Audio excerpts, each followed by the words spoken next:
This is the Diary of a Lady Band Director podcast, brought to you by the Passion Is Network.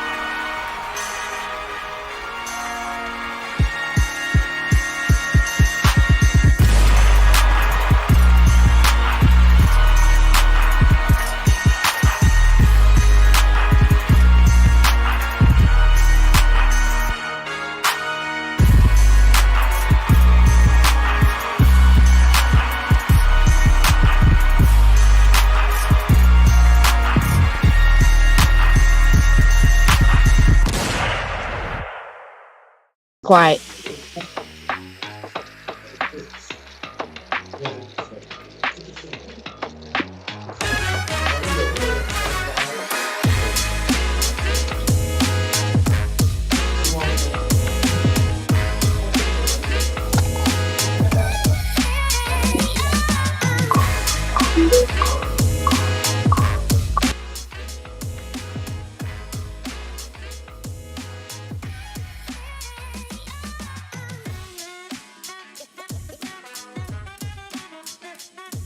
Oh, this is about to be funny.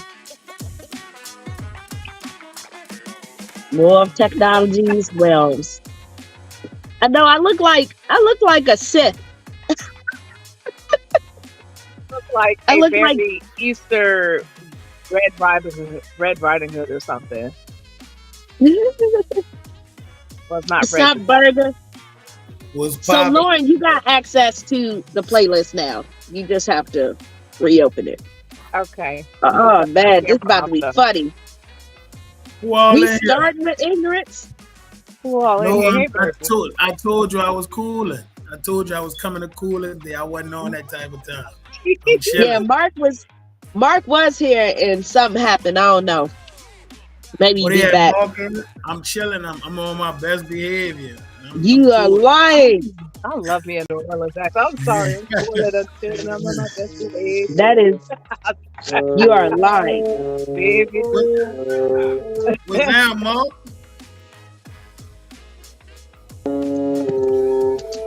Mark sound like he at work.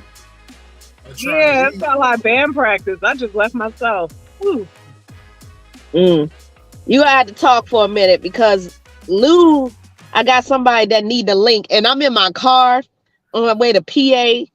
People sending me messages. It's kind of hard to do from a tablet. I feel like I'm a complete tech at this point. Who's that, Mark? Oh, you came back? Brother Mo, what's that, Morgan? We know this is about to be trouble. This is not the right people that have on this I call. promise you, I'm on my best. This is the best behavior. I'm cool. You ain't got the lie, Craig. I turned a new leaf, man. People say I be tripping, so I'm chilling out here. I ain't on no funny stuff today. I don't know. I can't send it. Lou want me to send. I can't email him right now. He want me to email him the new link. You gotta get Oh Lou. no. Send Lou the link, man. Don't do Lou that. I'm working on it. I'm working on it. My son is signed in my tablet. You know how Google do. Like if one person signing your stuff, it take over everything.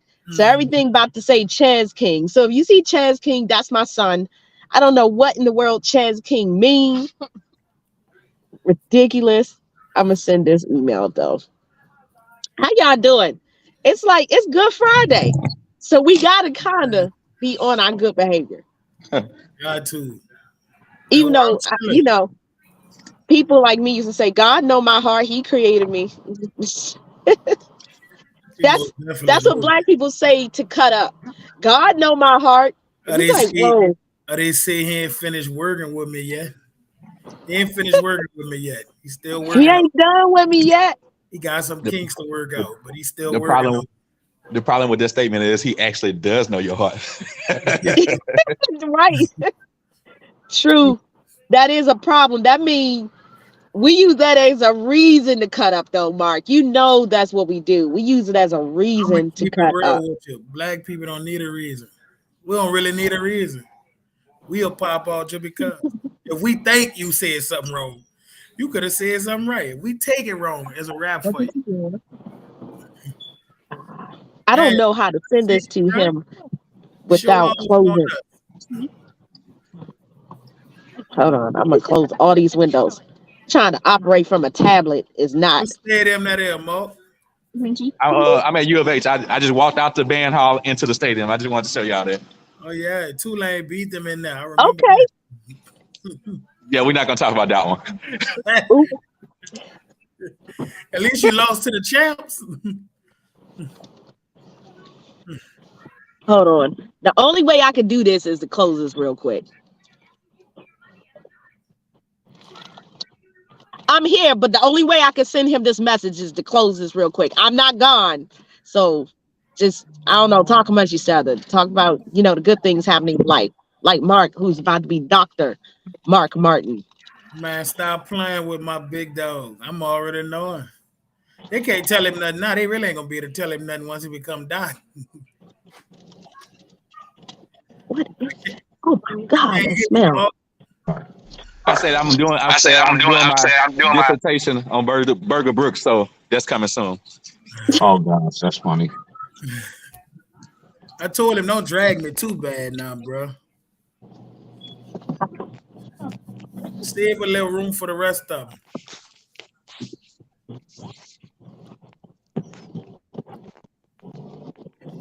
I don't know. I'm trying to do this with my pinky.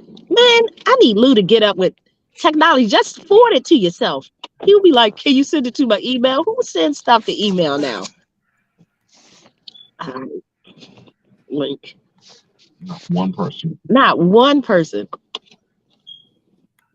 Lou needs it to his email. Yeah, we can hear you.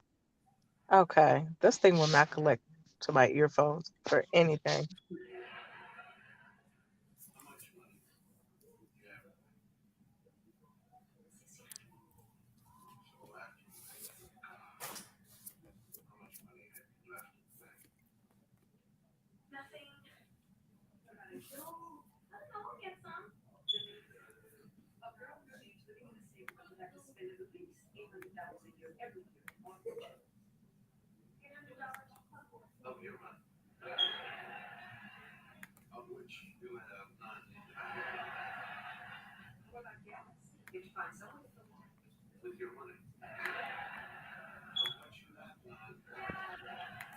Krystal, you're gonna have to go ahead and talk. No, I am. It's just not going to connect. It's just not. All right. So this topic, we are on episode 31. I'm having some allergies, so it sounds like I'm talking through my behind. That's just how I feel right now. The allergies are allergying right now. So the topic is teaching over titles, or titles over teaching. And this came to me because I noticed like something that didn't happen before social media. When people have like they get a new job in the band directing world or anything in the marching band, HBCU world, it's like a big announcement. It's like, and somebody, one of my SAI sisters used to make fun of it, like, hello, my name is so-and-so, and I am now the assistant director of protocol and logistics for the Mary Magdalene middle school marching Maraders. It's like, you just say that you helping out a middle school band. So it seems like titles have become just as important as to actually teach it. Like sometimes I see some titles and I'd be like, do you really? Like, what are you really doing? So you be quiet, Dwight. See, he already trying to butt it. This is why I needed this to be in my ear. So sometimes and this is not me being, okay, maybe I'm being petty. Sometimes I see people with a title and I know them and I'm like, you know how to do that shit. Like, I just have to say it. Like sometimes people they'll get a assistant job or they'll say that this is their title and really it's not really what they do. It's just the title is kind of, I don't know, it's to make them seem more important. Like, so like director of bands, but you only got one ensemble. Yeah, like you're the director of bands, but right, you teach bucket band in elementary school. You teach bucket band, but you like got this. I am the chief coordinator for logistical and managerial. Like just say you the towel boy. So the first question is kind of an icebreaker. Good, the bad, and the ugly. Name one, and I'm just saying one good or bad practice that you have witnessed from somebody with a title. And I'm just gonna go dirty. I'm gonna say start with the bad practices only. You don't have to say their name. Just say something you heard somebody say or do that you know ain't quite right.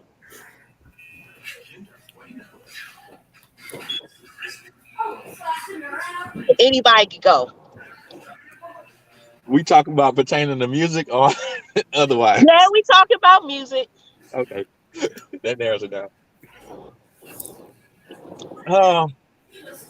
Just general lack of understanding how to teach. Like, I've been clinicking a lot of places this spring, and I'm not going to get into specifics, but a lot of the, not a lot, a few, I'm trying to see how to say this without tipping who exactly I'm talking about. There are some directors that don't know how to approach a rehearsal at all. Like, their idea of teaching is just running the music over and over, but there's no command of even approaching the first sound of rehearsal. Let me say that. So it's hard to clinic such bands like that because you want me to help you work on the music, but there's so much other stuff we got to get to before we even get to the music. Roll with the punches. Then go when you wanna. Go with heart. Go with Southwest. Mickey D's McCrispy. Formerly known as the Crispy Chicken Sandwich. Good afternoon. Can you guys hear me? Yes, sir. I just got logged in. My audio was having a little problem and video. What were you guys talking about?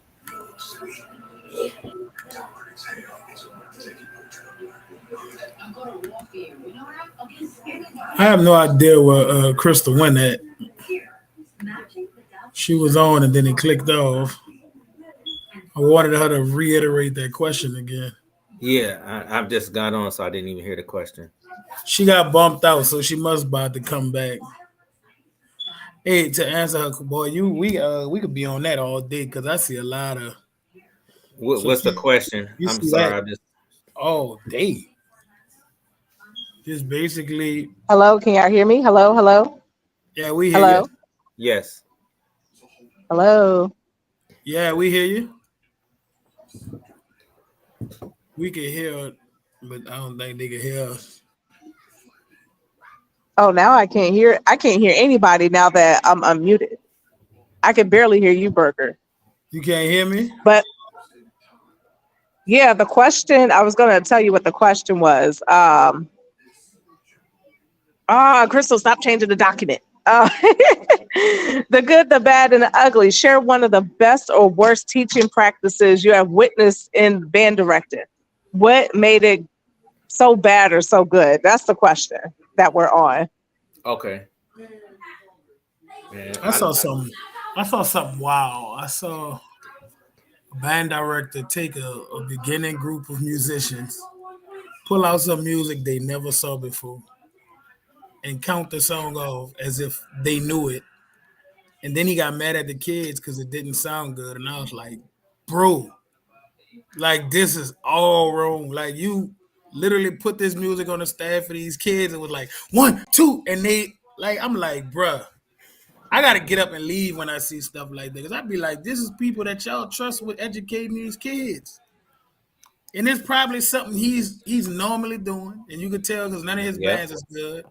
But hey, I'll be quiet because they already don't like me. So when I go to talking, I be trying to be quiet. Yeah, I think there's all types of different practices out there that people, attempt to do. And I don't know, and if you're not used to a consistent practice, everyone is kind of just saying, hey, what are you doing? And like that. I mean, it's all over the place. I can't, I'm up here and I'm in Michigan. And so I don't know how you guys feel about those bands of the high school bands in here around this area. I teach. So let me give my title. Good afternoon, everyone. I do elementary general music, and I do elementary band. So I don't do, and I do it for Oak Park Public Schools here. It's kind of I guess north of Detroit, and so I don't know if you've seen Oak Park High School. By Dr. Virgil Goodwine. He was here maybe 2 or 3 years ago. He's at Wilberforce now, so he kind of built the program up. Originally, the program was kind of brought together by Level, who's now at Kentucky State doing his thing. So, just a little background. So that program was built by a lot of the elementary kids that we sent. Mr. Nate Williams and Virgil and his staff kind of worked on those kids at middle school, and we kind of helped start some of those kids. So, I'm just kind of giving a little background who I am, because I've never been on these before. I know Krystal asked me to come on and everything, but sound like you the man, because you went to naming some hitters, so it sounds like you the man. Well, I'm not the man. I'm next to them. I guess, again, Virgil and Al, they've done a great job, getting those programs going. So, hey, just kind of learn from them. They're really good at motivating the kids and getting them kids to do things. So, but I'm a sidebar. I don't want to get off from the question. I have to kind of think a little bit more. Someone else can kind of chime in. I have to kind of think of, I've been here. I've seen, I don't know if I've seen really good or bad teaching, but same things I wouldn't have done. But, I guess it just depends on how long you've been doing this. I've done, some of the teachers here have been pretty good in Detroit, and some, not. Some people just got up and waved their arms around after they had people pretty much teach the kids. And, I don't think they really taught. They had good people supporting them, if you want to say it that way. Ooh, bad practices. So I'm going to take these little earbuds out because they ain't doing nothing. Go ahead, Ms. Williams. So I got two. One, I think I was doing a clinic somewhere, and it's been a while. And, I was dealing with their woodwinds. And so they start passing out reeds. Somebody starts passing out reeds. I ain't going to say names. Not going to be that petty today. And I look at the reeds.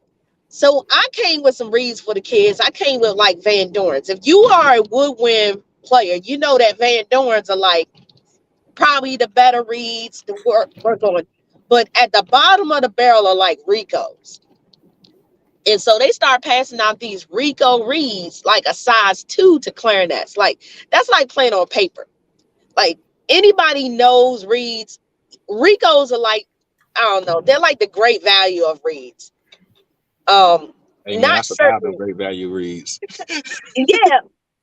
But if somebody got Van Dorns, you gonna pass out Van Dorns. You ain't gonna pass out Rico. I said, why are you giving them Ricos?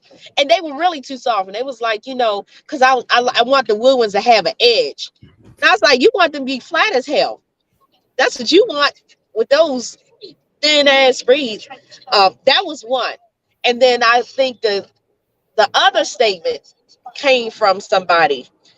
I had somebody helping with my summer band camp, and the other person who I was working with at the time told them, I don't need them to learn how to play the instrument. I need to learn how to play the music. I was like, so, Bergen, don't you? But I hear this type stuff all the time. Like, we don't have time for that. Like, I'm really selective on who I work with, because I hear a lot of that type stuff from men. Like, if I'm spending too much time on like some warm up stuff or like some skill stuff that's in the arrangement, especially if I write it, and they're like, nah, we running out of time. We just need to get to playing the song, which really means you about to sing the parts to them and they just gonna learn it by rote. So I hear some stuff like that all the time. I don't know if anybody else What part of the country is that coming from? Don't do that. Believe it, this was, Drop a this little was, noodle on us. this was in the DMV. Oh, okay. Because I think sometimes we give the South a bad rap and we think all bad pedagogy comes from certain areas when bad teaching can come from anywhere. Thank you, Krystal. A lot of it. Bad teaching can come from anywhere. So I know a lot of people's like, that must sound like it came from somewhere. No, that came from up here. And I was like, what the hell? A lot of We it just comes. gonna teach them. A lot of it comes from the South. We see it every day. We see it every Saturday. Uh-oh. We see it every Virgil, Saturday, every Friday at these football games. But I thought you said you're gonna be good. it's a part of the Yeah, culture. fine. It's a part of the culture. So we only criticize the people who we don't like that much. And the ones who've been doing it for 20 plus years, we let them slide because they got the bigger name. Yeah, I've been surprised at some stuff that people don't know, pedagogy wise, that are directors.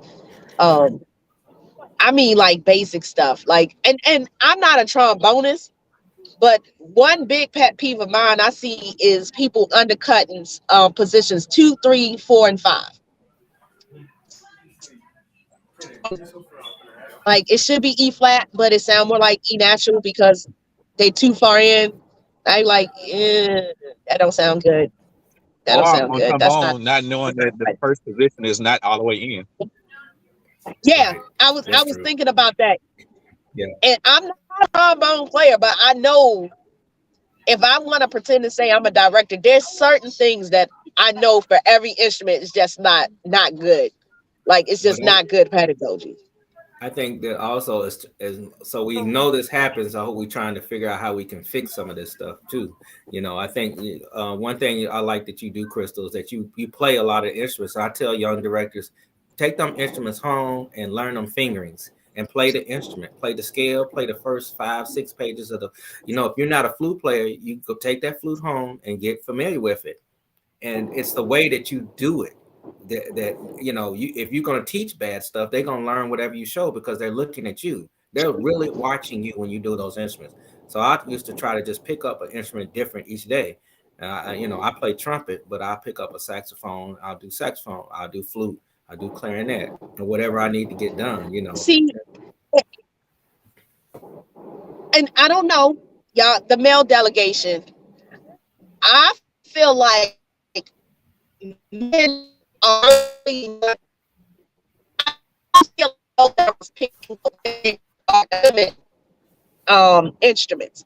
I see, like I'll pick anything up, like you said, Lou. But I see a lot of people like, well, I just let the flutes figure it out. As soon as they can make a sound, or as soon as the clarinets can make a sound, or as soon as saxophones, and I'll be like, but they're not making good sounds. Like just because it came out, don't mean it was good. I see that as a woodwind person. I see a lot of that. Like people like, y'all hear those woodwinds? You hear those woodwinds? I'm like, yeah, I hear them. I don't want to hear them, but I hear them. It ain't good. Most of them be out of tune, like a mug. Yeah. A lot of times they be out of tune. Alto sax, oh my God. Yeah. I mean, I don't know. I be hearing stuff and I just be shaking my head. And like I said on this show once before, these dudes can't teach what they don't know. A lot of them just don't know it. Yep. So how can you expect them dudes to teach something they don't know? And I always say this and I ruffle feathers, but I'm not being disrespectful. I just feel like we need more certified music teachers because, you know, a lot of these guys get jobs based off relationships and it's not really, you know, translating over to the classroom well because college band directors still complaining about getting kids that can't read high cross bonds. So, but you know, some of these dudes poke their chests out all day on the internet. So somebody lying. So true. But if we think about like the titles though, like, but they be having big titles, and I think once they get the title, there's for some reason it seems like I don't need to do anything else because I got this title. That's how I see it sometimes. I see it as, oh, I got this title. I'm the director of bands, plural, right, Mark? Even though the only band that you are the director of is a marching band. Like you don't have nothing else. You don't have percussion ensemble. You don't have nothing. And not saying that you have to, But these titles, I think, supersede the teaching at this point in a lot of cases. That's true. That's good point. Yeah, you're right, Krystal. So we talk Yeah, people get caught up in titles. And I'm gonna shoot this to Luke. Do you think people get? Your school is a title, like where you marched at, where you got your degree from, what area you went from is a title in itself. If I'm coming from the north, I'm gonna be honest. I am always on the fence about going down south and doing a clinic because I feel like people automatically suck. I suck. Like, and I think people have even if I say the title of my school, if I say I went to Morgan State, people gonna be like, she sucked. I'm like, why so?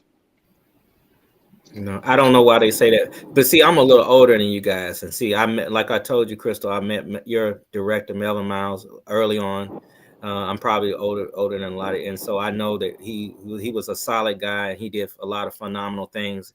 And then you learn different areas too. When I got out of school, I was seeking what I didn't know. I seeked, whether it was going to a band camp, asking questions. If I'm not a flute player, I'm going to call a flute player. If I'm not a clarinetist, I'm going to call. That's just my mindset. I'm trying to learn these instruments so I can find a efficient way to get them going quick.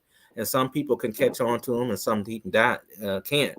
We have the technology now to do all that stuff now. It's phenomenal what you can do and find. I think you do a phenomenal job of exposing that. People have to learn how to use it for their program, man, for real, just be what I think. But I don't know what everybody's mindset is and what they're thinking when they're coming out, or are they even getting that in those pedagogy classes at the college? You coming down there, if they follow you, they should be welcoming you with the technology because COVID exposed that. If you want to think about it, it did. It really exposed what you could do in the classroom. You were one of the few people that I saw. There was some other people that kept engaged the learning as we did this online at home. And you had all the creative ideas. I stole everything. I ain't gonna lie, but there's nothing wrong with watching your videos. I mean, that's what it's all about. I mean, before you, Dr. Chipman, I'm calling him at Florida A&M. You calling people and asking them questions. How do you go about this? Or are you doing this? My director had retired. So if I don't have those people at Kentucky State, because, Kentucky State went through a few band directors before they got Mr. Level, and so I don't have that. I have a relationship with him, but not enough to say, hey, how you do this? I feel like me and him are probably the same age because he was at Central State and I was at Kentucky State when we marched in the 90s. But I like a lot of things. I went to those camps. I went to Florida A&M's band camp in 2001, 2000, man. They got those guys are phenomenal, man. I didn't know what to expect, because we had a band director, Ben McKnight, who was here at Southfield. Yeah, I know Ben because he teach up here. Yeah, he told me to go. I said, nah. He said, come on, man, you really enjoy it. So I went, and it was man, I got to talk to Lindsey Sargent, about arranging, got to talk to Dr. Chipman. At that time, Being was, I don't know who was, I don't know if Dr. Foster, I think he was still alive then. And, you got to talk to these people and, just see that they have a well-oiled machine that works. And I mean the sidebar of what you're saying. So when I come from the North, looking at the North, a lot of those people that I was around here wanted to go down South and emulate what they saw, as far as marching. Now, the concert thing, I don't know everybody's background. I don't want to talk about nobody. I don't know how much is, we all see it, they shy away from that,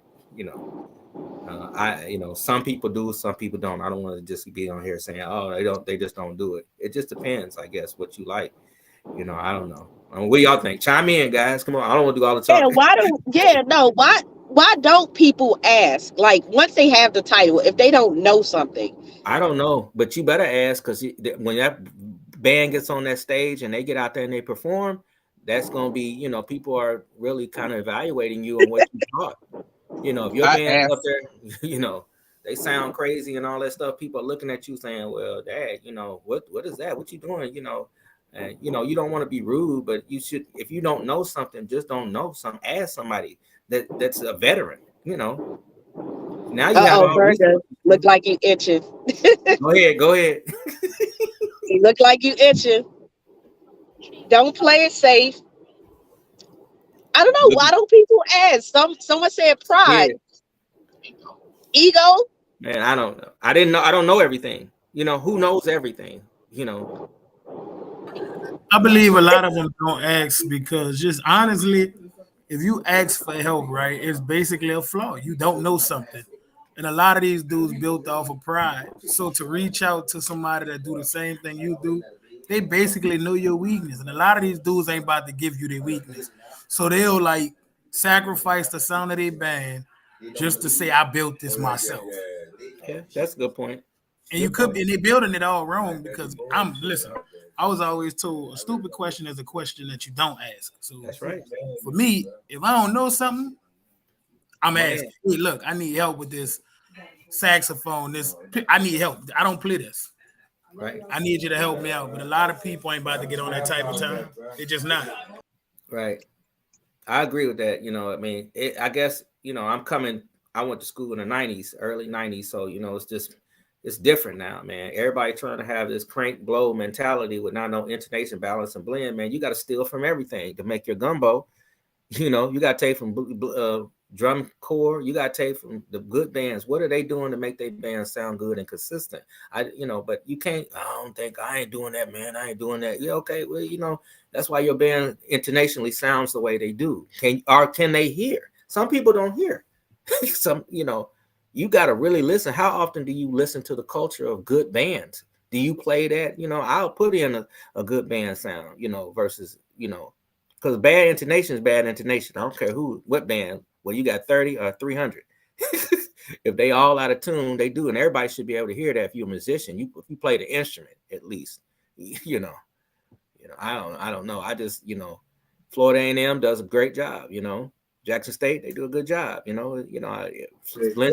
Florida A&M does a phenomenal job. Yeah, man, Florida. But see, that's Lindsey Sargent, man. When we talked to him, man, he was saying some great stuff. Like Dr. Foster used to have him listen to the band before he would write, you know, when he was younger, you know. And then they patterned their stuff off Big Ten. There's nothing new. All the stuff is from the Big Ten, Michigan State, Illinois, all Ohio State, sound wise on how they do it. And then they formulated what they did, you know, and he's a phenomenal jazz pianist, man. Lindsey Sargent is, you know, we sat there and talked to him. We didn't want to stop because he was giving so many dimes and jewels.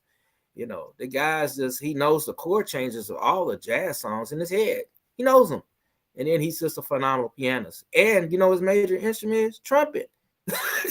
I'm like, well, dang, you would never know that, you know. But listen to his range, but he's a phenomenal trumpet player. I mean, that he does that good and does good lessons. So it's just interesting hearing they have such a great system of people that with knowledges and stuff. And they're very humble. If you call Lindsey Sargent, he gonna, you know, send your arrangements to him. He said, send them to him. He'll look at them. You know, it's just not anything against our people and stuff like that, you know. So I don't know. You know. What do you think, Dr. Martin? Can y'all hear me? Yeah, we can hear you now. All right, bad. I'm gonna just keep my camera off. I think that it's not just important to ask the questions, but just actually try those suggestions that other people have. Yeah. Now, everything is not going to work for everybody. Everybody has a different personality in that sense, but some things are universal. Implementation, you might be doing the right, you might be saying the right thing in your mind, you might even be doing the right things, but the implementation doesn't fit your program. So you may need to ask somebody else, hey, how can I communicate this better? How can I use this technique, or what techniques are you using? And I think that a lot of people not only do what Berger say, they just don't want people to know that they don't know, but also even if they ask, they might not, they be like, oh, that sounds stupid, so I'm not going to do it. Or I ain't never heard nothing like that, so I'm not going to do it. Instead of just trying it and seeing if it works and taking the stuff that works and discarding the stuff that don't work for you. I think it's important to sometimes experiment with other people's ideas. But a lot of times there's the right way, quote unquote, and there's the wrong way. The North versus South, the BAC versus SWAC, the PWI versus HBCU. Everybody got their version of saving disco. You know what I'm saying? Like disco dying too, just like classical music, and disco dying just like everything else, right? But nobody trying to save disco. You trying to save your niche, right? So everybody gets caught up into their niche, and they don't really reach out or try to implement stuff from different perspectives. A lot of times, that's what I find at least. I like that you said that, Mark, because it's, like it's that saying, there's more than one way to skin a cat. What I don't get is the people who are vehemently against having somebody in their band room, clinicians.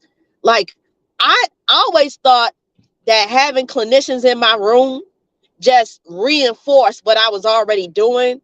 It just made my group sound better. It just made my life easier if, so-and-so from so-and-so university came and they say the same thing I say, which is usually what happens, but their title kind of brings more validity to it. Like, okay, Ms. Williams said it, but, University of Maryland band director, Dr. Andrea Brown said it, and it must be true because I've seen University of Maryland. Like, I've never understood people who refuse to have somebody else on their podium. Is that pride too? It's all pride. Yeah, it goes back to the title. It goes back to the title of this discussion. When you talk about credentials and that making the person instead of the knowledge making the person, I'm a big advocate of just because you got a degree don't mean you smarter or know more than somebody that don't have a degree. Now you might have access to tools that makes you learn it better, or you have dedicated your life to studying it. But I gotta say, like, I mean, if a crackhead tell me not to smoke crack, I'm gonna listen. Like, they smoke crack, so what?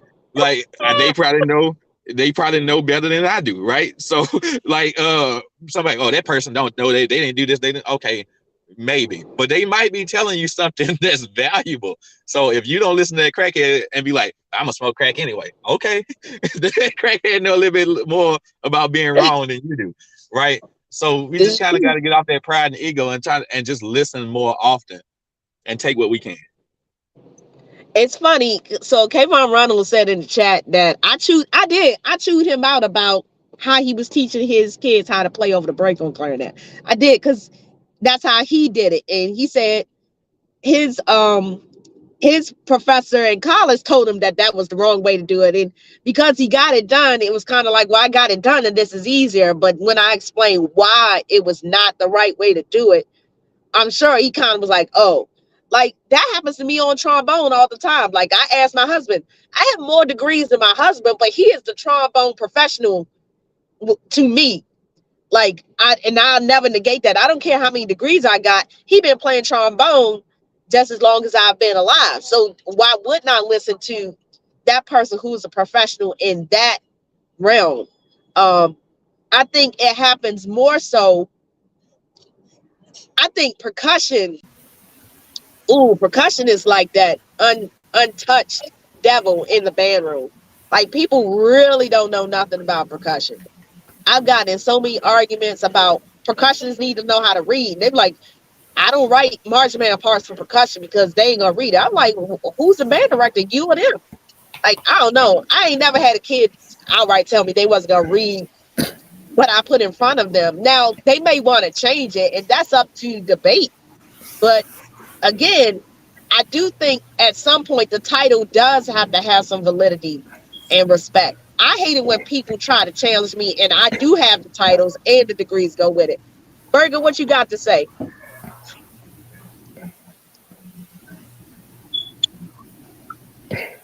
Can we hear you? Can you hear me? Can we hear you? I don't know. Listening to conversation so far, why does it feel like the person with the degrees, why do they feel like they the bad guy? And it's not nothing cocky. People don't realize how hard they work to get where they at. Exactly. They don't hand out these degrees. They don't just pass them out. You can't just go get them. Y'all hear me? They do some in places. Yeah. Oh, don't say that now here now. Mr. Martin, don't touch that. That's hot grease. That's hot grease right there, buddy.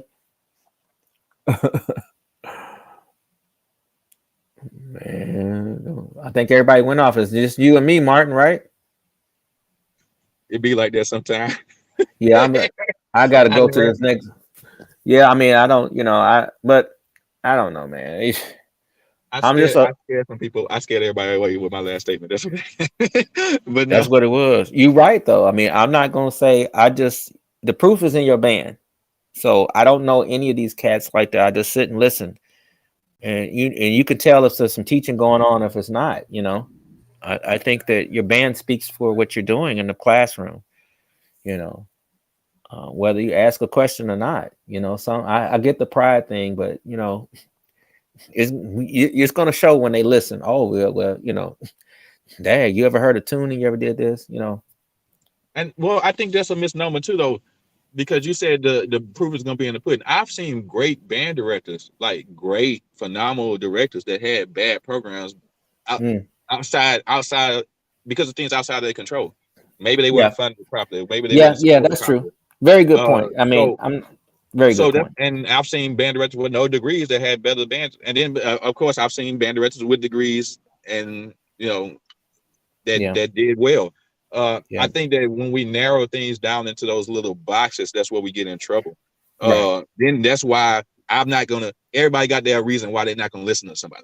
I'm not gonna listen to you because your band not good, but that might be a great band director. I'm not gonna listen to you because you don't have a degree, but it might be a great source of listening to somebody, right? I'm not gonna listen to you because you from the north or you south or you went to this school, you went to that school. All these are blockades, in my opinion, to true growth. Yeah, but I think you can learn, like you said, you can learn from. I mean, and everybody I've asked, having whether they were degree, they didn't have everybody I asked didn't have degrees.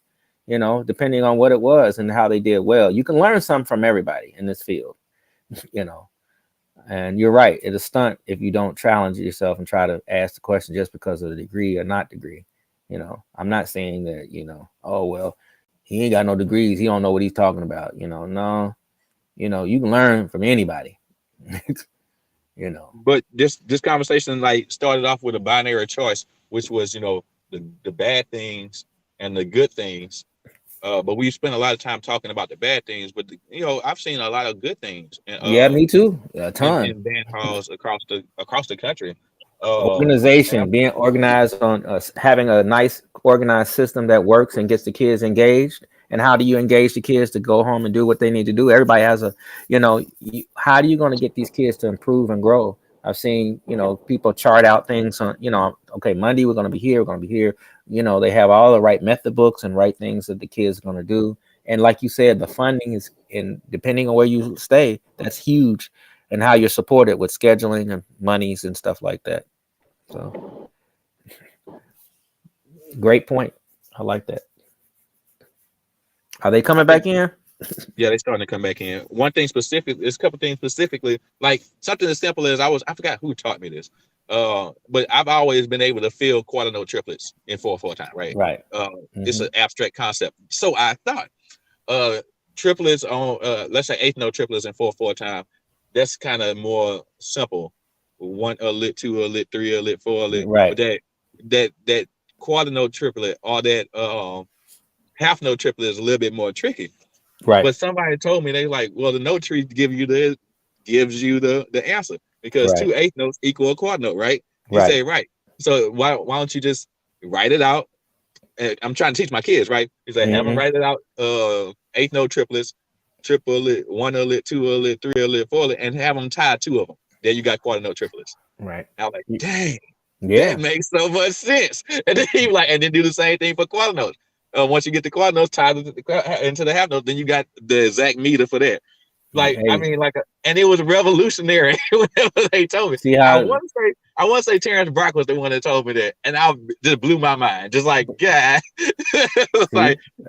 but like I said, I've seen some practices and I think you talked about you and Krystal talked about warming up. Since I've been here at U of H, they got this thing that they call daily drill, and I won't go into it all the way. But they don't do anything else to warm up but daily drill. And they tailor the daily drill to fit what they want to accomplish that day as far as skill, whether it's articulation, tempo, strength of articulation, note length, card building, whatever it is, they tailor that same, and it's the same thing every day. And I've never been that big on. I've always been big Repetition. on warming up, Right. but like and Ronald's is here. So when I went cleaning his band, I didn't work on the music at all. All I did was daily drill, and the sound of his band changed right then. He can tell you about that. Okay. But I would never have even, had I not been exposed, I would have probably tried to work the music. Okay. And I did realize that I didn't have to. Like, like if you fix this thing, it's gonna fix everything else, right? So I've learned a lot of things going to different band halls just like that. So I don't want to just hop on the bad, that's good stuff too. Hey, Krystal, can you hear me? Oh, we can't hear you, Krystal. Yeah, I'm about to head out, guys. I got another meeting I got to go to. It's been a pleasure meeting you guys. Can you hear me, Mr. Martin? I can hear you. I can't hear Krystal though. Yeah. Krystal. I've got to go to another meeting here at 7:30. I'm about to. Thanks for having me on and everything. Just let her know. I've got to get this. I got to log in. I'm waiting till she come back. Man, I got a few minutes. Yeah, but you're right. I mean, I want to learn. And when you have the opportunity, or the blessed opportunity to go to programs and, just see methods and stuff, it all comes back and motivates you to kind of do things with your group, and challenge and try. There's so many great things and techniques, whether you're certified, not certified, degree, not degree, like you said, don't hinder yourself because that person is not degreed. You still could, if they have a nice program, you can learn from them. I like that. Yeah, but also, don't let the degree, the title, go to your head. Like, man, definitely don't. Everybody's been there, man. Like, I'm doing this right. I'm doing this the way the kids just ain't responding. The kids ain't the same. I'm working on my second doctorate. It's going to be in instrumental conducting after I have a doctorate in philosophy of music education. Okay, well, I'm trying to learn. That's cool. I mean, just like we can hear you now. Okay, yeah, I'm in Pennsylvania in the middle of nowhere. But Lou, I heard that you have to go, and thank you. First of all, this is gonna be an ongoing conversation with this topic, because this topic got too much to get into. And I wanted to say, I agree with that. I was only taught to do the warm up every day based on what you gonna work on. So when I go visit band rooms, Mark, it's so crazy to me to see people just pull out music. Like, we're going to run music. And I'm like, yeah, you ran it, but ain't nothing being fixed. It's all still bad. Or like, you'll hear them trumpets playing that part wrong. It's just wrong. They got to hear it. Yeah, I'm like, they don't hear it. How do you, that's another thing. Yeah. Train your ear to listen. I mean, how much do they?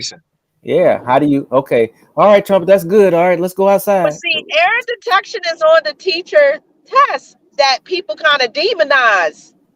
And I be like, some of y'all don't know how to detect the errors in your group. Like, you can't hear that. Like, I do believe in ear fatigue. Like, you can listen to your group so much that you stop hearing what's wrong, which is why sometimes you got to have a fresh pair of ears come in and be like, they playing that wrong. Because, we do kind of get tunnel vision sometimes when we're on the podium.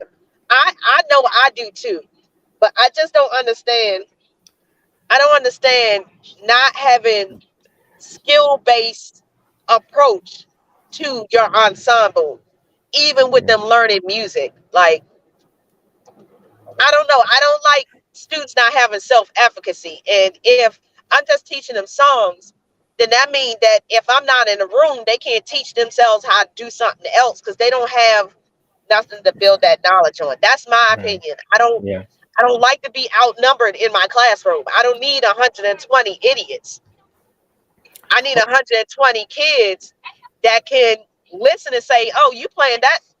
Like, I love it when the kids say it, and I don't have to say it. The kids say, oh, trombones, that's not right, because we got the same part. Like, that, to me, is more important than we making sounds and people listening to us, but them sounds aren't unified. That's just me. All right, Krystal, I'm gonna go head on out, guys. Y'all have a good evening. I'm gonna be listening for more. So, Mark, I got this question, and this is a loaded one. No, no. Are administrators hiring band directors and band staff based off of popularity? Dwight, you don't get to chime in on this. He's trying. Get your bruh. Yes, I see the thumbs up, Dwight. But come on, no, don't you run from this. I won't answer it directly, but I will say this: administrators hire band directors according to their level of understanding about music. If they are smart enough in music, and I'm talking about smart in the sense of being able to put things in the right place, then they are equipped to make that decision. If they are not, then they should be wise enough to seek good counsel and make sure that the counsel that you're seeking is knowledgeable about this and versed in the situation. A lot of times interview panels are consisting of administrators, and they have their idea of what they want from the band. I want a big band. I want my band to do this. I want my band to do that. So I'm going to do this. I'm going to hire based on this interview and the personality that was in this interview, or the reputation of this person, not knowing the nuts and bolts that go into building what they actually want. So with that being said, I'm not going to talk about the collegiate level, but on the high school level, it'll be wise for an administrator to have their fine arts director in the room when they're hiring. But that's not always the case, right? It would be wise to have a seasoned director, if you're on any level, that you can trust, that can vet this person to do so. But that's not always the case. So I think the administrators do the best that they can based on the knowledge that they have. Is that fair? Is that a fair answer? And when they don't have the correct knowledge, they may make a bad decision. It's fair. Like, I'll say my best interview was the high school program I left, and it was a panel. It was the entire fine arts department on the panel, assistant principals, and the former the director who was retiring. So I got grilled. I'm be honest. I got ran through the ringer. And then even with the position I have now, that was a panel interview too. Except for that panel interview was a little different because they already knew what I could do. And the fine arts and the music coordinators, they were trying to convince me to take the job. It wasn't even an interview as much. In their words, this isn't an interview. This is us trying to see what we got to do to get you to come here. But my first job, high school gig, they asked me pedagogy questions. They asked me questions on how I was going to build the program. What was like my 2-year, 3-year plan? What was my 5-year plan? So I had to come correct. And what kind of disappoints me sometimes, I know people who interview for positions where they have the skill sets, but then you hear that someone last minute got interviewed that has what I call the prestige or the title, or assumed prestige because they came from a certain place or a certain school, and they hired that person over everybody who they've interviewed. It's happened to me once. I interviewed, they offered me the job. I called back the next morning. They was like, they decided to go with somebody else. Come to find out, it was an alum. Their music teacher called and was like, listen, someone's about to get this job. You need to hurry up. And it is what it is. But I wonder how often do we have the right person for the job not get chosen because they didn't go to the right school. They didn't come from the right program, but they have the right information. So I'm just go ahead and say it. There are administrators that hire based off of what they seen on YouTube. The problem I have with that is that being a member in a band doesn't mean you know how to run it. So but that goes back to what I said of them hiring to the level of understanding. That might be all they understand. That's why I said it's wise for them to get a good like what you described with the whole fine arts department and the former retired band director, people they can trust. That's the ideal situation. But we all know that ideal is not what always happens. So in that case, a lot of times, believe it or not, you may have dodged a bullet, because if that's what they are, and that's the limit, that's the epitome of their understanding, then when you do it right, when you try to teach fundamentals and do these things that that are necessary to build longevity, they might not receive it well, because they don't know that this is what it takes.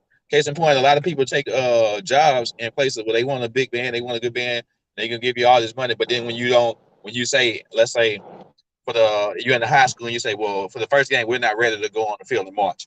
Oh, you lose your job for that, because they didn't sign up for that part. Like, they signed up for put the band on the field and do this, but you don't want to put them out there to be embarrassed or whatever. So it's just a lot of situations where sometimes it's a blessing and sometimes it's a curse. But I think it always works out the way it needs to be. It needs to work out.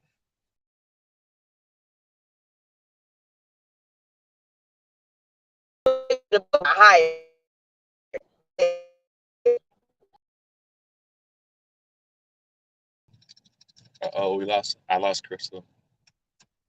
Wow, by myself.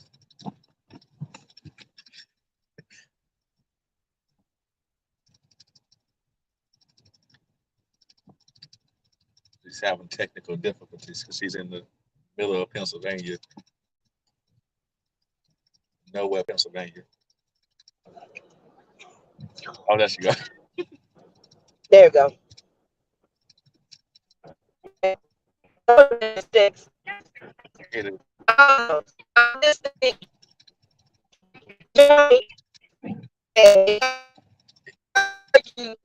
This long, but I'll always give you props, Mark, when you are absolutely on it. They hire to their level of competence or incompetence. That's how I see it. If they're musically competent, they hire musically competent people. If they're musically incompetent, they hire musically incompetent people. The problem I'm saying is, as a clinician, when they hire someone incompetent, it's like I don't know, sometimes the admin, they just don't see the writing on the wall, and then they try to hire someone to call it incompetent. I'm like, at this point, because you paying them and me, and I'm really like, I'm trying to get them on the right path, but there's so many things that they're missing. It's like, when are you gonna kind of accept it? They probably wasn't the right person for the job. And I don't know. And I think that's not fair. When they've made the mistake, it's hard to get out of that mistake. It's very hard to, well, according to what y'all describe up north, it's not that hard.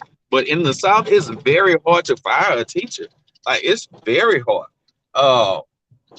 Especially if you got unions and stuff like that. You can not renew, but a lot of people don't want to do that for whatever reason. So it is a tough situation. It's a tough situation, but in the end of the day, if you're an administrator or a director, and even if you, like, I've been the wrong hire. How about that? I've been the wrong hire in my career. I wasn't ready in my first job, but I had a patient administration that partnered me with mentor teachers and stuff like that, and I actually listened. So as long as that person is willing to learn, I don't mind as much. But when you see that this person is not improving and they're not growing, what point do you say, what point do you say, well, I'm going to do what's best for students and we're going to go in a different direction? That's my only critique of administrations and hiring committees. When do you decide that, okay, it's time to kind of cut these losses and and go in the different directions for the students. We always talk about how we do everything for the kids and everything else, but half those kids don't. I mean, let's just say I have my favorite song selections, but the kids might not like those songs, and I can very well use other songs or pieces to teach them through music. At that point, is it about the kids or is it about me and the way I'm doing it? And the same thing with administration.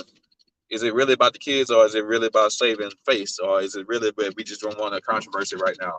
Or we just don't want to go through the hiring process again. So we kind of just got to, I guess, consider all of those things and see where our motivation really lies. We lost Krystal.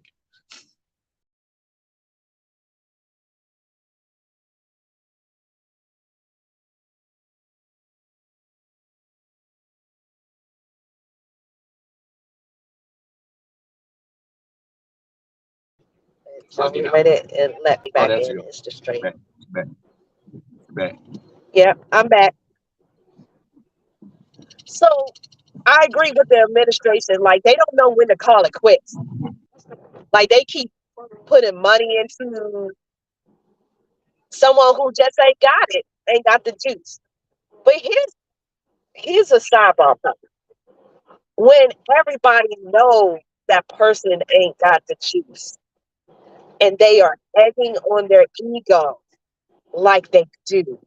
And sometimes I get to some Dr. Miles because he makes this face when he looks around and sees everybody eat the same BS sandwich, and he looking like, are y'all in the same space as me? I feel like that sometimes. Like, I've heard a lot of bands play E flat warm, and it ain't always good. Like, the whole intent behind E flat warm up is to address a lot of things: intonation, phrasing, blend, balance, to kind of find out what your sound concept is going to be, whether it's in your rehearsal or outside.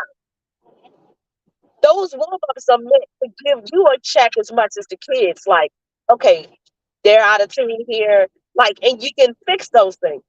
But people just be playing these things to say that they being musical and sound like musical trash. And it's the same thing. Everybody will still be. Well, at least they playing a warm up, or they playing, and I'm like, but it wasn't good. Like, you're totally right. Like, sometimes we get props for the attempt and not the actual execution. And it's kind of like you said earlier. You were saying that something to the effect of the warm up is supposed to be to address, it was meant to address those things that you're trying to accomplish on the day. But if I know E flat warm up, then I just use E flat warm up. It doesn't necessarily. It's just because I think warming up is only to get the instrument, air flowing through the instrument or whatever, or get the wrist ready when you're on drums or whatever, or percussion or whatever. It goes back to the competency of the director. Some things are we just going through the motion because my director did this, and this is why I did it, or that's how I was taught to do it, instead of really learning the nuts and bolts of what it takes to produce good music. And when I say good music, I'm not talking about a specific genre. I'm not talking about marching band versus concert band or none of that stuff. I'm in my doctoral class, my doctoral theory class, and our last class, we studied post-tonal music, postmodern music, 20th century music. But then at the same time, we're seriously analyzing TLC, Notorious Big, Tribe Called Quest, James Brown, and I'm talking about serious studies. So I'm not saying there's a hierarchy in music, because really at this level, we're analyzing everything at the same as if it's equal. And I kind of just laugh at people with this concert versus marching argument. I'm like, it just gets on my nerves. Or rap songs versus diss songs. But it all boils down to the intent, I guess, and the purpose of what you're doing. And if it's not accomplishing the purpose, then you just playing E flat warm up.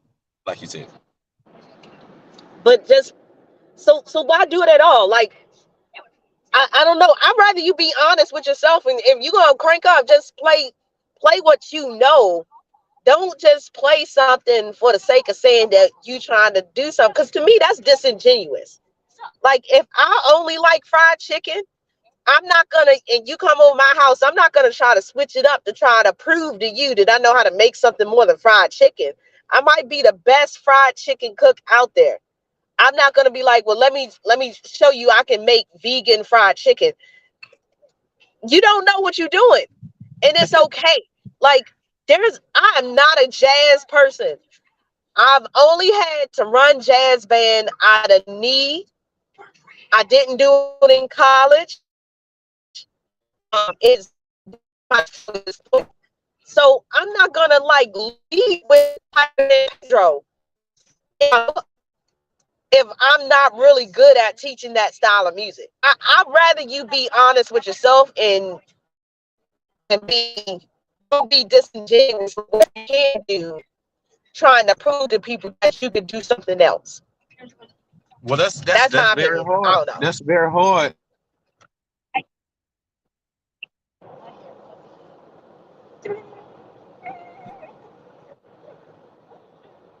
You see a big band. Yep, lost him. There Oh, we look, go. Thank God. back. Thank God. I don't know what. Now Burger stared at us with the frozen screen. It's the devil on Good Friday. Don't want us to share the good news, the good bad news.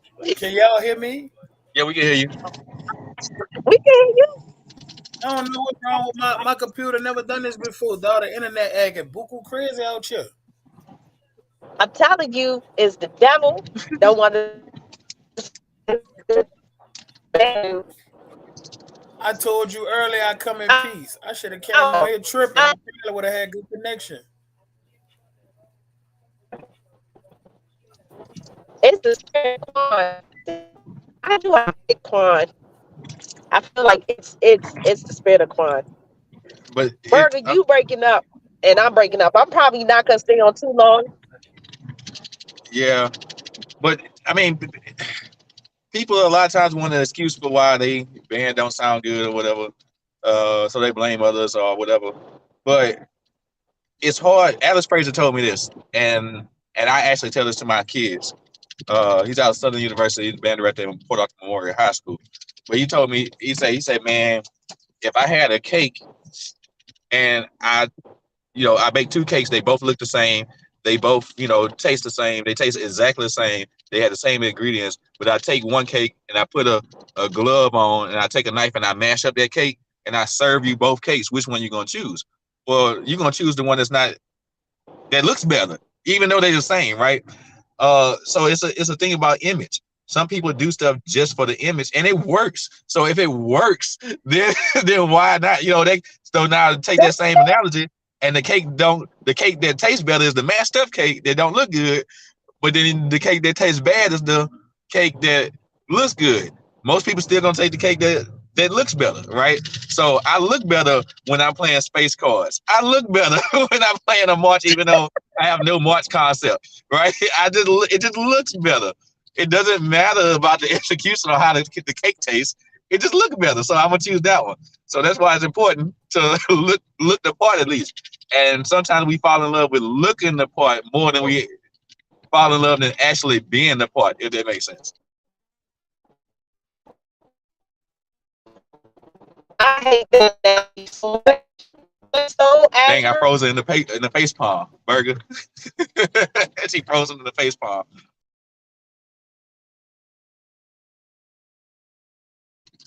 Burger, are you muted? Because you're talking, but I can't hear you. Can you hear me now? Yeah, I can hear you now. I don't know. I feel like that's a culture thing, brother. Like, I be feeling like a lot of bands sound like crap. And I don't know. I think I do a damn good job at keeping it real. Like, because I've heard bands that sound like shit sound good sometimes, and I give them props. But a lot of bands that we be praising for sounding good don't really be sounding good. They just be having the popular band directors with the popular music. And I don't know, dude. That's just a part of the culture. I don't fool with. Like, you know what I'm saying? A lot of shit that we be praising, man. Niggas be having 30 kids trying to play Jackson State tomorrow. You know what I'm saying? Like, a lot of times the band director, like, bro, why would you allow the kids to go out there and embarrass themselves? Now, Malcolm froze up on him. No, I ain't froze. I'm just quiet. I'm just quiet. I don't speak on such subjects. I don't speak on those subjects. I do. I feel like, okay, if everybody being quiet, right, and we all say we love the culture, we love this, we love that, but everybody being quiet, what are we being quiet for? Because whether you praise them or say something you don't like, they ain't gonna fuck with you anyway. So I got to the point now, I'm at a point in my life, period. I don't give a fuck if you don't like me. If you my friend and I say I rock with you, if your band do some shits, I'm gonna say that shit poo. And you just gonna have to not fuck with me. You gave mommy hers. You just gonna have to not fuck with me, and I'm gonna keep it 1,000 with you. I don't do it publicly no more. I'll do it I would tell that person. If I care enough to tell that person. See, that's a problem for me. How so? Because like a lot of times, niggas will ask me a question because they know I ain't sensitive. Let me tell you why. If you sensitive and I'm sensitive, that ain't a good friendship. We two sensitive motherfuckers. Somebody got to be the grown man or the grown up in a situation and be like, say, brother, that shit don't sound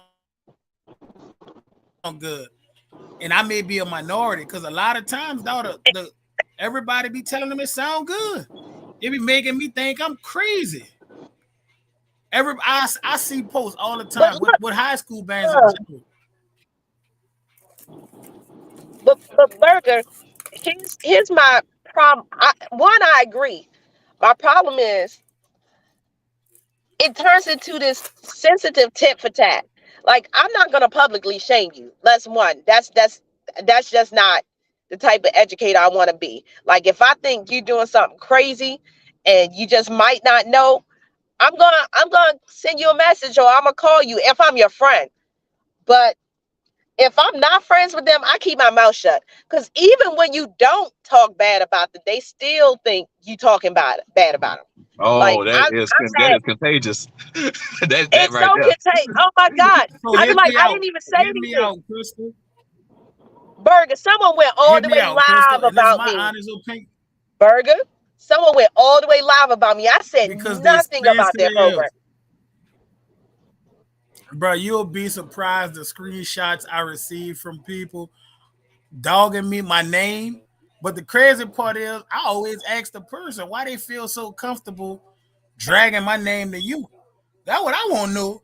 Because if a nigga, if somebody, my friend, and somebody could tell me something about them, I'm gonna stop the conversation. Like, hold on, let me call them. Because I ain't about to let you disrespect them. And I hope when I'm not around, they do the same for me. Niggas will entertain something being said about you and then come tell you everything that person said, but leave out what they said. Ooh. Ain't no friends in this. I that's really ain't no friends, man. These dudes are soft. Yeah. I don't know. A lot of these dudes are soft. I just feel like we're too sensitive. And this is, I'm a woman. And some of the sensitivity I've seen from the male delegation sometimes. I'm like, if I cry like the way y'all cry, y'all be done call me all kinds of stuff. Y'all cry like someone took your ice cream on a Sunday. Like, what's wrong with you? Like, it ain't gonna be too many more of them y'alls. You better say them. Yeah, I know who I'm not talking to. I know I'm not talking to Mark. I'm not talking to Burger. But there's some people that like go into a whole Bible verse when someone say that their group didn't sound good that day, and then they try to clap back about your group. And I be like, I've never said my group sound the best at all. No. First, though, you ever saw a band director who you don't never see post about God, post a whole 9-paragraph status about God and haters and enemies, all because you say they band sound like shit? You be so confused, like, damn, I didn't you would think you Talking disrespected his about how God mama. anointed you to do this work and don't nobody know the struggle that you struggling. I'm like, everybody's struggling. What are you talking about? Everybody got a bad day. I know my kids disappointed me on many.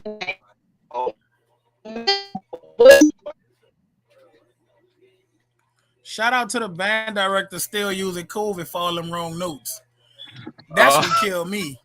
I hit 85 straight wrong notes from a band, and the first thing they say is, well, man, we're still dealing with COVID. And I'd be like, bruh, if COVID got you playing all them wrong notes, we need to get rid of COVID because something wrong. Your band need to get their COVID shots. Did they not get them? What's going on? I just don't. And Alice Frazier, like I always give him props because sometimes he's my guide and telling me I'm asking him about stuff. But he told me, say, Mark, just don't give unsolicited advice. And I don't give unsolicited advice no more. I just don't. If they didn't ask me, I usually don't say it. And sometimes even when they ask me, I don't say it. But what you saying is true. Don't ask me a question you don't want to know the answer to. And I feel like niggas be setting me up for the kill. Because niggas will come ask me, knowing I'm going to keep it 1,000. Whether you my partner, a random, whoever. They know I'm going to keep it 1,000. So don't ask me. Because I don't got no filter, dog. I'm going to just flat out, that shit sound like crap to me. And then now you got me beefing with a nigga I ain't even know.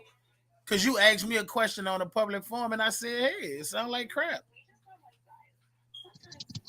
Yeah, that's true. That's true, and that's what got me in trouble before. Just like being on the public forums and being asked the question, I wouldn't even said if anything had I not been asked the question, and all I did was ask the question, answer the question on hand, honestly and truthfully, according to me.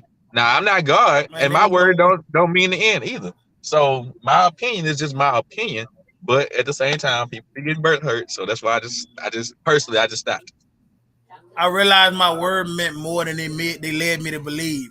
Remember when niggas would tell you, hey, his words don't matter. I ain't listening to nothing he said. If my word didn't matter or it didn't hurt, why does when I say something, you so upset?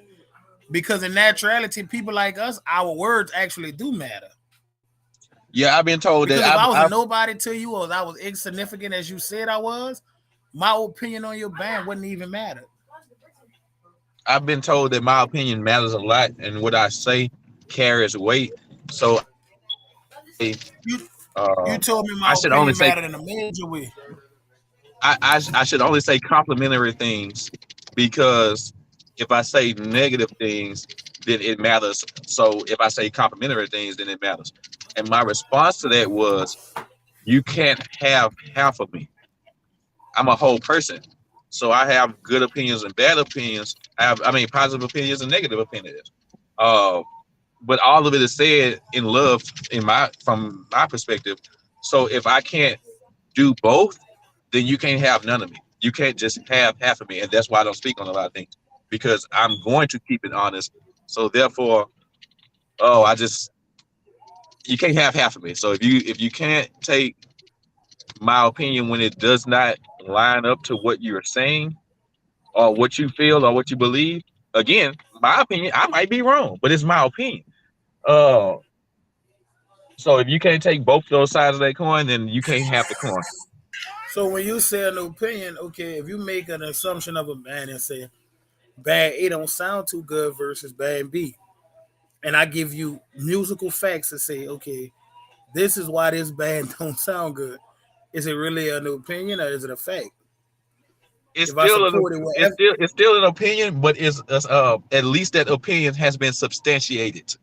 Like, so if you're not going to substantiate your opinion, then that's bad. So if I substantiated my opinion and then you have no counter arguments, then I'm not lying. You might even call me a hater.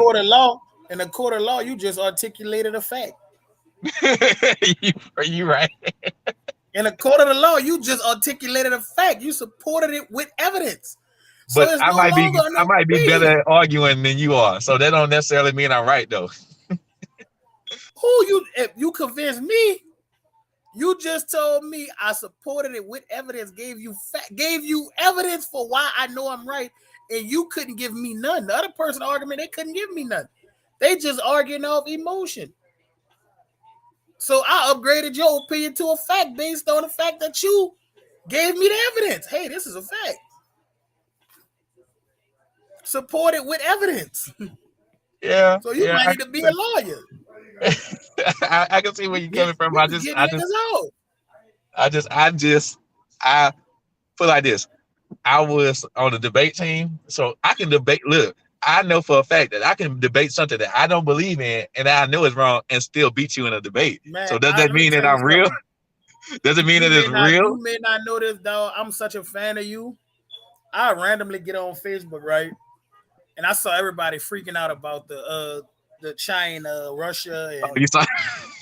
So listen, I've got to this point, right? I don't argue with people unless, like you said, unless they ask me for my opinion.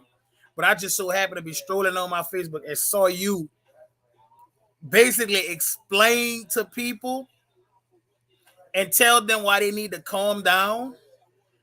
And niggas was still arguing you down after you broke it all the way down. Like, hey, this is not the first time this has happened. This is not the second time somebody has tempted. This is not the third. Hey, y'all calm down. The dollar gonna be all right. And niggas still was trying to argue you with opinions and emotions. And you literally broke it down factual to them.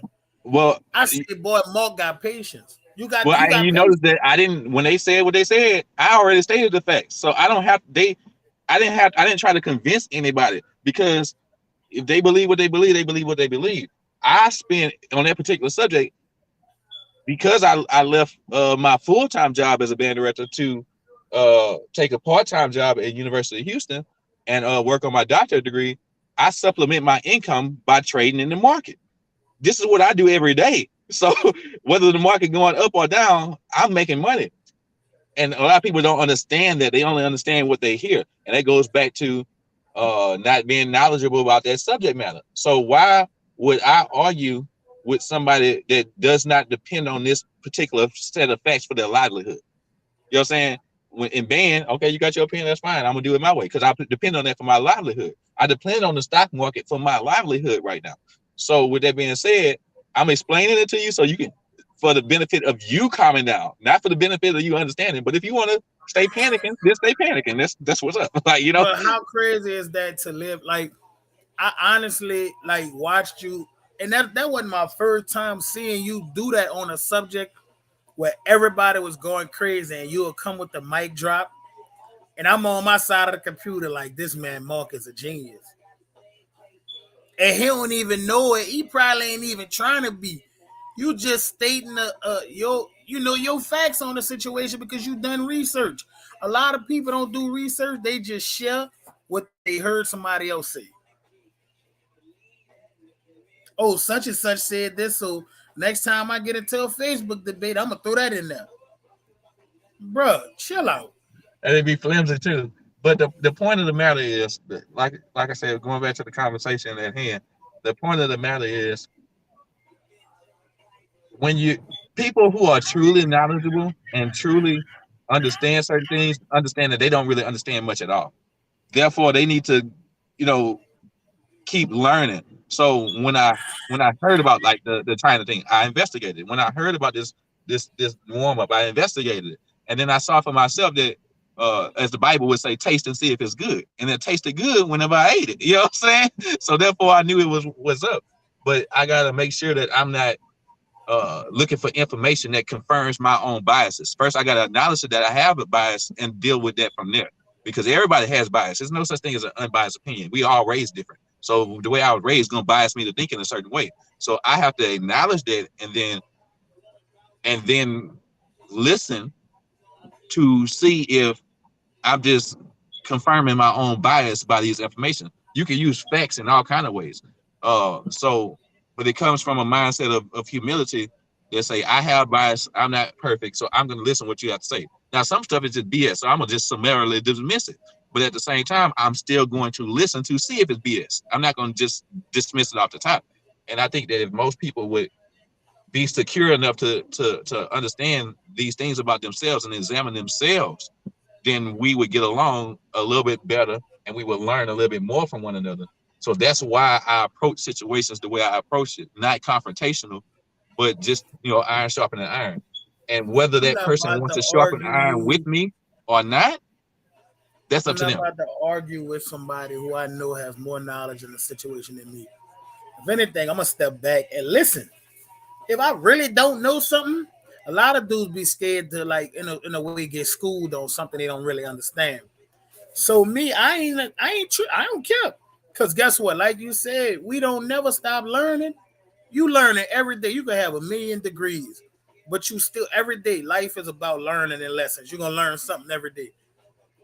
So I don't care if I'm in a room with 50 dudes that know more than me. Cause after I get out here, suck up and pick all y'all brains, shit, I'm gonna be able to fit right in with y'all. I can adapt to anything in any situation in any room. That's why I can sit in any room with anybody and be confident. Because I ain't like these other dudes. I don't care. I always been me, and that's what I think why people rock with me. Because I always been me. I ain't never changed who I was. It's crazy that Krystal is gone, like for real. Like she ain't never came back. My internet was acting crazy too. I don't know what's going on. We on the diary of the lady band director, and we just two men just talking. that's not good. I don't know, but I'm about to head out. Yeah, I know. I feel the same way. I'm trying to wait till she came back because the podcast is gonna keep going, but we can't have the diary of the lady band director without the lady band director. Where's the lady band director?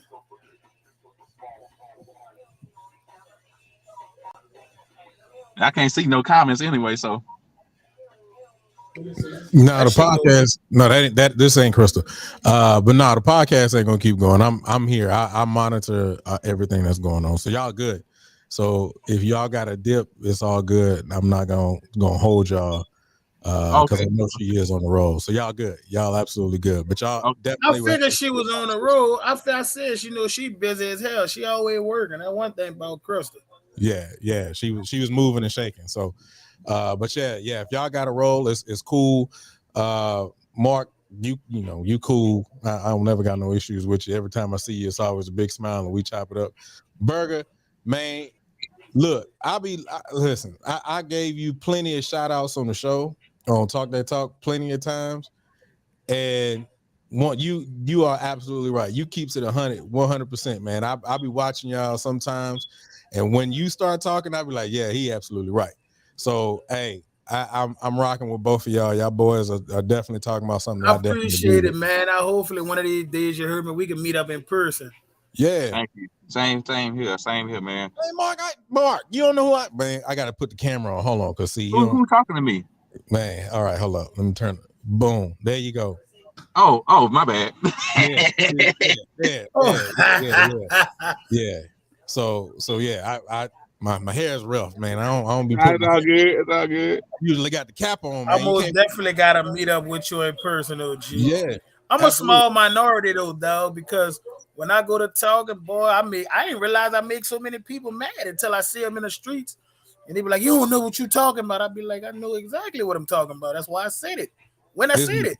It's been plenty of times I done heard you talk, man, and you be absolutely right. And I don't even say nothing. I just be like, man, look, he is killing it with all of his facts. I mean, I'm gonna go ahead and say it, and like I said, I know y'all got to tip out in a second, but you're absolutely right. It's a lot of bands out there that people praise that don't sound good, and we've had these conversations most of the time on the show. And I'll listen to me. I feel like I don't know. It's a sin to be honest. Like, and that feel weird to me. Like even like I said earlier in the show, guys with degrees are made out to be the villains. Yeah, I mean, but that's like why is the guy with the degree made to feel less than the guy with no degree? Just because I have my degree, I mean, if I'm more than you because I have that, I'm sorry, but I worked for that. So if I want to poke my chest out because I have that right. Because I worked my ass off for that. Absolutely. I'll just read in the comments and Keela say, Keita say small bands shouldn't play space cards, and I almost died because when I was talking about warm-ups that people shouldn't play, that's exactly what I was talking about. I when you said that, I just kind of got cringy because I kind of knew what you were talking about, but yeah, I did. But Burger, like real talk, like once again, you're not lying. But the truth of the matter is, like, we're living in a culture now where the right thing is the wrong thing, and the wrong thing is the best thing.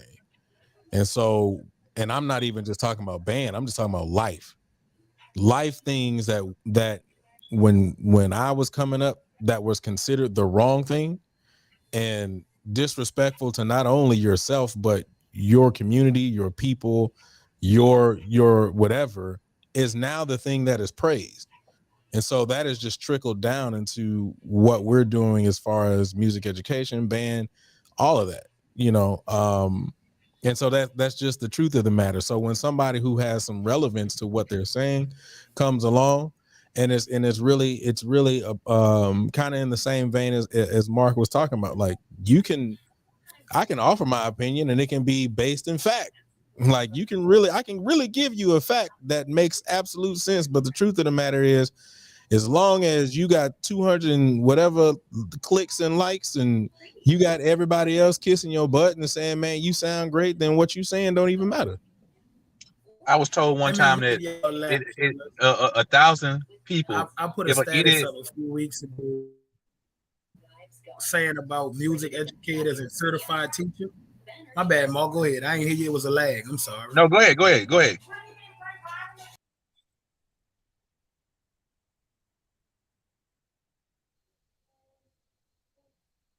Oh, he said it was a lag. That's Nothing. I had made a post a few weeks ago about certified teachers, and I didn't realize how bad I rubbed a lot of people wrong with that post. And it wasn't my intent of the post was basically because I always say this, and I feel like it's an underrated saying of mine. A lot of these guys can't teach what they truly don't know. So when I say we need more certified teachers, because when you have a certified music educator, they understand a lot more than some guy walking in wanting to be the band director. And I talk to a lot of collegiate band directors, man, they all complain about the same thing. These kids now prepare for college. So whose fault is that? When you got all these popular schools, especially where I'm at, hiring band directors and not teachers. And I always say there's a lot of band directors, there's very few teachers. And you can hear it in the products they're putting on the street. So don't get mad at me because for 4 years you had this kid and he was the man on trumpet, but when he got to college, he realized he really wasn't shit. I've always wanted to teach in New Orleans. I've always wanted to teach in New Orleans. I had a partner from Port Arthur. He's actually at Howard University right now. He works in the White House. But he was a band director in Metairie at Nelson Middle School when they were pretty good. And I always thought that, man, if I can get out there and add a few things, and don't get me wrong, there are bands in New Orleans that get it. That I became a fan of what's his name? He's at Southern now, but he was at John Ehret. Kenny Collins. I became a fan with him. We had a battle one time. I battled him in New Orleans the first time I brought my band out there. And the stuff now, I think my band was better than his at that time. But the stuff he was playing and how they were playing it, oh man, I was more impressed with his band than any other band that I saw the whole time. Same thing with Hunter's Lane. When we went the second year, I was more impressed with their band than anything else I heard. So there are people that really get it out there as far as musically concerned. And of course, you got shout out I don't want to name names because I'm shout out Warrensville from Ohio. Yeah, right. So I don't shout out Dashawn, I think his name is Mr. Dashawn. Man, his group came down here. And I told band directors, they got pissed with me. I said the only group I trust in front of Warrensville from here is probably Carver. Right. I mean, and like I don't trust nobody else in front of I don't want to get into a naming game because I'm inevitably going to leave somebody out. Because I do. You got Carver. You got doing some good stuff. You got even you know, Mr. Rollins always, you know, the Rollins brothers always involved in some good stuff. But so I Mr. don't want to Rollins just the talk. GOAT, but his band was trash this year, and y'all I knew didn't that. get to hear them this year, honestly. So I can't make an assessment of that. I didn't get to hear them. But I Well, will you say, like I you said, you got lucky. You got lucky. like I said, I'm not gonna name names because I'm gonna always leave somebody out or whatever. But what I will say is, if a fool's plan, listen to me, a fool's plan. My daddy told me this. A fool's plan can work if he got 1,000 fools behind him, like every time. But a smart person's plan won't work if he ain't got nobody behind him. So with that being said, a lot of times fools get in positions of power. Let's say some presidents, we're gonna take it away from being, they get in position of power because they got a whole bunch of fools backing them, and it worked, right? Right. So the life just ain't fair sometimes. It is what it is. I'm just saying. So we just gotta be vigilant and cognizant of discerning what's the foolishness from what's the real. And if you can do that, you'll survive a little bit better. You take social media away, and half of these dudes don't have a personality. They might have the personality of a pair. If you take social media out of these boys' lives, because social media got some of them so gone, it's a shame. And that's They the look key. forward. They look forward to getting them 1,000 likes, 150 likes, because that means something to them. Them likes mean something to certain dudes. And now when you have conversations with them, you realize they don't have no type of personality outside of the internet. But do you think that's a bad thing necessarily in and of itself? It's a terrible thing, Mo. Because I've had conversations with you off the internet, and what you see is what you get.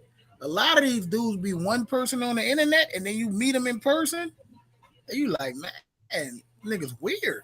But to you know, play devil's advocate, people like me probably need to learn how to finesse the internet a little bit better, because sometimes the good message gets buried by bad faith actors. So let's call them that, bad faith actors, people that are not what they seem, right?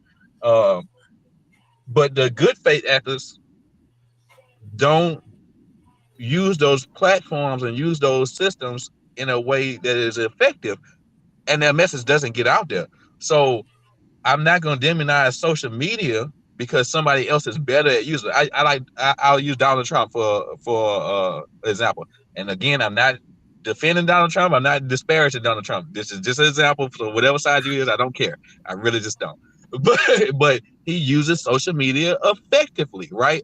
So what if, whether you like him or not, let's say you hate Donald Trump, what if the person or the personality that you would like would use social media in the way that Donald Trump uses it?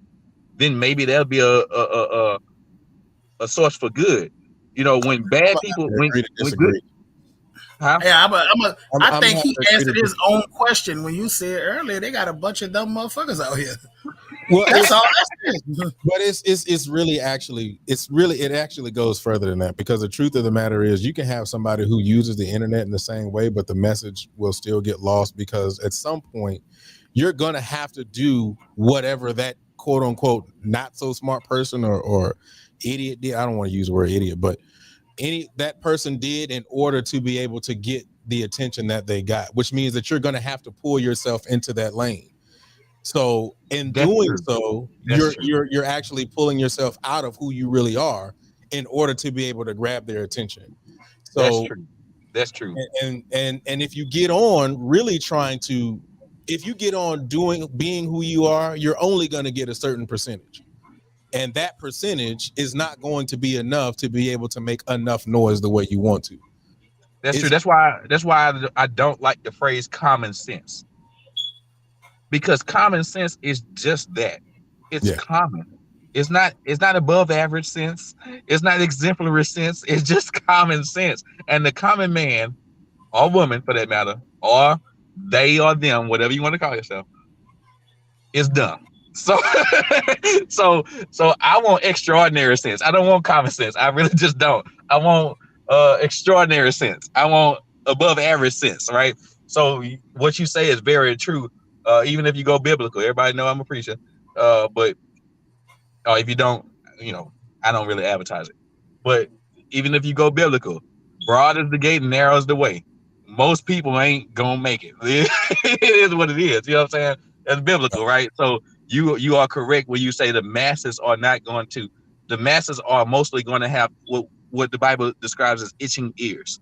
People that want to see or say the things that they want to hear that affirms their confirmation bias. I guess my thing is I just have hope in humanity, and I want to spread the good news that you don't have to be like that. You can actually take control of yourself. You can actually examine yourself, and I think that message, whether it's popular or not, it's still a message that needs to be said, and a message that needs to be broadcasted on this social media.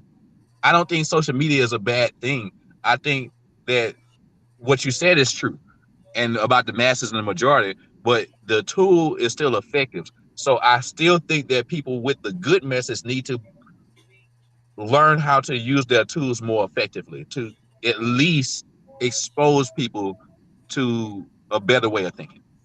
Well, I don't disagree with you about the tool itself, but I do, like I said, I believe that using it in the same vein and the same way that they use it will cause you to take steps back. But I do agree with that's why I say I agree to disagree, because I do agree that the tool itself is effective. But I also realize that there's only a certain percentage that you're gonna get. It's almost like it's almost like a girl who, and I'm gonna use this one, a woman who gets on the internet and slowly takes off her clothes will get more likes and views than someone who's a woman who gets on the internet fully clothed and talking trigonometry. That's true. And you know who you sound like right now? You sound like W.E.B. Du Bois with the talented 10. Some people gonna get that, some people not gonna get that. No, I get it. But you sound real academic right now. W.B. Du Bois is considered the smartest black man to ever live, and that's what you sound like right now. I just want to let you know. I'm sorry, I don't want to sound so academic. I mean, with these degrees behind me and all that kind of stuff, because then I'll be the bougie one, So hey, whatever. Shit, you already the bad guy. The guys with the degree, the bad guys now. So hey. Yeah. I want my role now. I want to play it well. Well, look! I'm the worst guy because I'm getting a doctorate degree at a PWI. I'm the lowest of the low. They gonna call. You know what's so crazy? I ain't too far behind you. I ain't too far behind you. I got my master's. Y'all might as well get ready to be called sellouts. I never understood that. I'm a sellout because I went and furthered my education. That make me a sellout. Hey, it's like I said. Well, nobody can ever call me a sellout because I'm too country. I'm too country, and I ain't changed nothing yet. But like I said, dissertation coming soon. Ban Jesus. Ban Jesus. I told you, please don't dog me too much, bro. I'm serious. And Berger can tell you. I called him about 4-5 days ago and told him about my idea for my dissertation, and it was about the phenomenon of summer bands. And I want to title it his name, so I asked him permission to present this to my I'm not going to change. What I believe and who I am is who I am, and what Black people do is valuable. What we don't have is the research and the case studies to back what we're saying because it's not written down. We are more of a griot tradition. We are more of a spoken word passed down tradition. But when we write it down, that's what's going to legitimize it, quote unquote. And I'm using air quotes because we are already legitimate. So if I could wish anything, I would wish that our people would stop categorizing what we do as less than. A rap song is not less than a concert band song. You're not going to convince me of that because, like I said, in my doctoral program, I studied them both on an equal footing. So we have to get off of demonizing ourselves and raise ourselves. Now, where I will be called, like I changed or like I switched sides because some stuff just don't sound good, and I'm never gonna be on board with that. So I get what you're saying, but it's a duality in life. That's all I'm saying. Well, I'm gonna tell you this, and then Berger, I'm gonna let you go, and after that, we gotta shut it down. But I gotta get you on the show then, Mark, because there are some things that you just said that I feel a little different about. But Because, but definitely. Here's the thing, though, bro. You gotta be, because you just said somebody is not going to change your mind about that, which means that you are already turned off to the idea of hearing a different opinion. Now, well, no. When I say somebody's not going to change my mind, I don't mean that they can't change my mind in the sense of enhancing it. What I mean by saying change my mind, you got to really be cognizant of what that is, and what that is that there is no hierarchy in music. There's no better or less than. Now, well, that's what I agree on. Then that I agree on. So yeah, you gotta really understand that. Explain that to me. Can you explain that to me a little more? Because I don't wanna misunderstand you. Explain what you mean by that. There's no. I think Brother Luke caught what I was throwing out, but I will explain it. A lot of times, like let's take this marching band versus concert band debate. Do I believe that a well-rounded musician is better than a non-well-rounded musician? Emphatically, yes. So let me state that off top, right?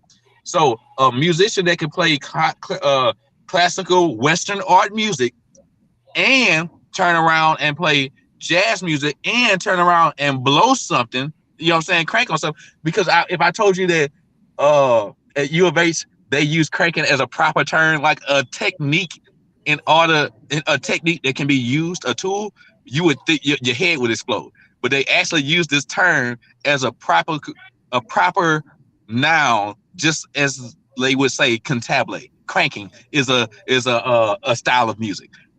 Like, I just want people to open their mind up a little bit.